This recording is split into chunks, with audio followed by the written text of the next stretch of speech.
This is something everyone at least agrees on, how important AI is, and that, like, it's a fact. AI is changing the landscape. Some people don't like AI. It's a hype, doesn't really work. But the fact of the matter is, definitely people agree that it's important and it's something you have to actually do something with.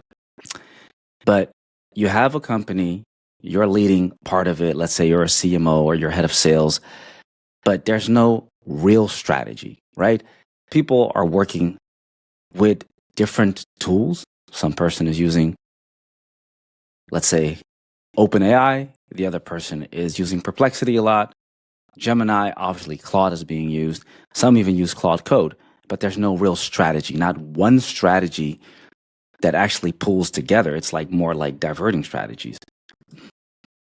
And somebody in your market, there's a good chance that competitors, and you obviously can't see it, but there's a good chance that competitors are getting better at it, that they are training their team. They are actually understanding how important it is because it could just move the needle. This can actually really change the bottom line. So you try training, of course you did. Makes sense. There's someone on your team who's deep into AI. Every company has that one person, guy or girl, who is deep into AI. And you're like, you know what, maybe this person can train the rest. However, as much as that is like an instant reaction that a lot of people have, a lot of times it really doesn't work that way. And here's why. Here are the facts. Like 1.1 million people found it important enough to sign up for an online course, right? And the number of people that actually came back to do it the next year is shocking. 12%. That's it. All these people signed up.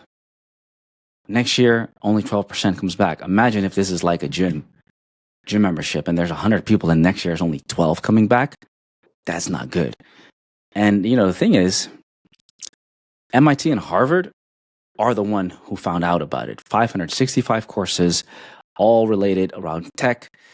And so these are not small numbers. These are not like small institutions either.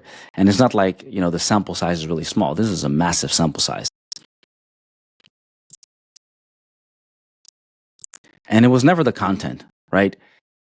A lot of times you think, okay, if the content's better and the documents are better and the videos are better, then the completion rate will be better and then the attendance will actually be better.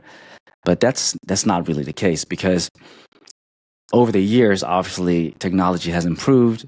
The course materials have improved. The way people get trained have improved, but the numbers haven't moved in 10 years, right? So the question I want to leave you with is when you do training, right? When you decide, okay, AI is important, like we said all the way in the beginning, like there is no way around it, kind of either love it or hate it. A lot of people are like, we didn't need it for those past years to get where we are now. So why do we need it to go from here to there, right? Which is a valid way of thinking. But actually, if you really think about it, what got you here is not what's going to keep you there. So when you think about AI training, are you ticking a box, right? Or are you actually really changing the way your team operates? And the best way to find out is this.